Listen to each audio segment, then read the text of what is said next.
Sekarang kita akan melihat apa itu apologetika. Mungkin ada yang kurang familiar dengan apologetika. Nah, maka dari itu saya akan memberikan sedikit penjelasan tentang apologetika.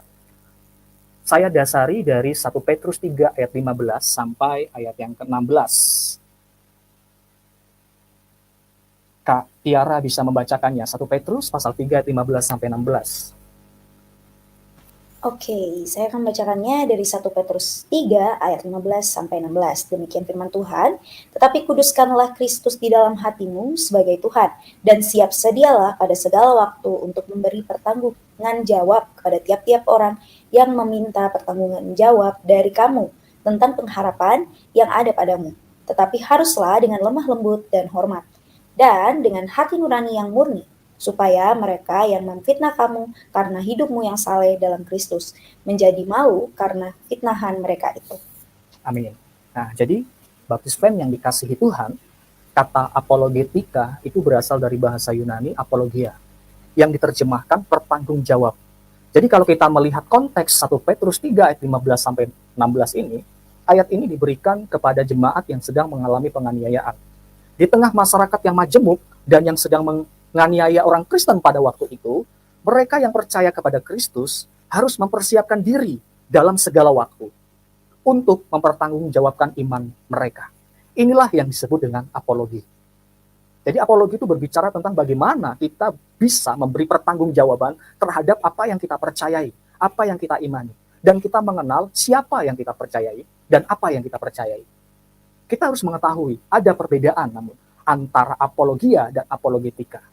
Jadi menurut Richard L. Park menyebutkan bahwa apologi itu pembelaan yang diberikan dan apologetika itu adalah studi yang mempelajari langsung bagaimana mengembangkan dan menggunakan pembelaan.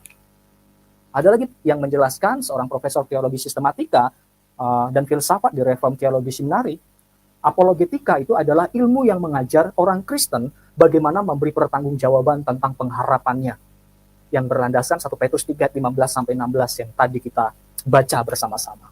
Jadi berapologi itu adalah bagaimana cara orang Kristen memberi pertanggungjawaban atas isi iman terhadap mereka yang bertanya. Ini adalah tanggung jawab kita sebagai orang Kristen. Tanggung jawab kita sebagai orang Kristen, selain kita memberikan kabar baik bagi orang yang belum percaya, kita pun dituntut untuk mampu memberikan sebuah pertanggungjawaban terhadap apa yang kita percayai. Nah, sekarang kita masuk lebih dalam lagi. Menurut John M. Frame dalam bukunya Apologetika bagi Kemuliaan Allah, membedakan 3 aspek apologetika itu. Yang pertama, apologetika itu berbicara tentang pembuktian, yang kedua pembelaan, yang ketiga penyerangan. Kita akan bahas bagian yang pertama terlebih dahulu. Di bagian yang pertama, pembuktian. Menyampaikan sebuah dasar rasional bagi iman kepercayaan yang sebenarnya. Menghadapi ketidakpercayaan baik dalam diri orang percaya maupun orang tidak percaya. Contohnya, Yesus dan para rasul sering memberikan bukti kepada mereka yang mempunyai kesulitan untuk percaya kepada Injil. Untuk percaya bahwa Injil itu benar. Kalau kita melihat dalam Yohanes 14 ayat 11, Yohanes 20 ayat 24 sampai 31, 1 Korintus 15 ayat 1 sampai 11, di sana berbicara tentang bagaimana memberikan bukti.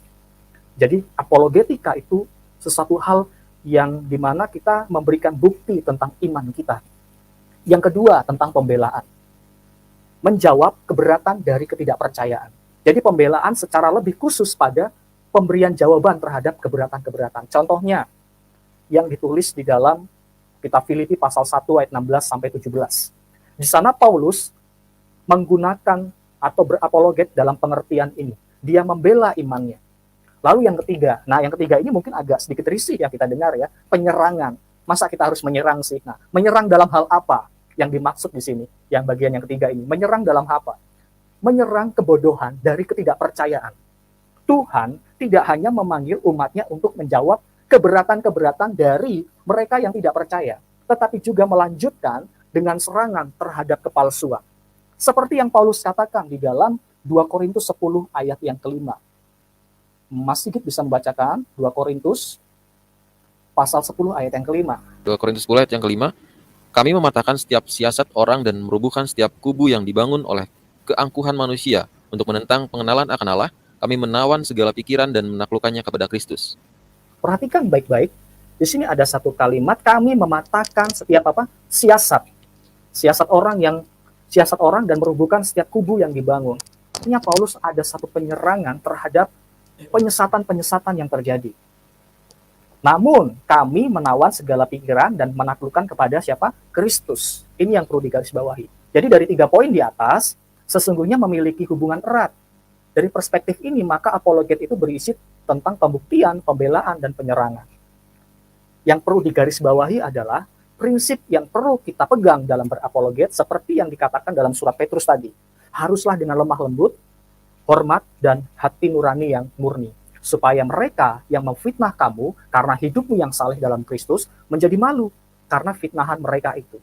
Jadi, kita melihat sekarang bahwa apologetika itu berbicara tentang bagaimana kita bisa membuktikan tentang iman kita. Kita dapat membela, dapat menyerang dengan hikmat yang datangnya dari Tuhan.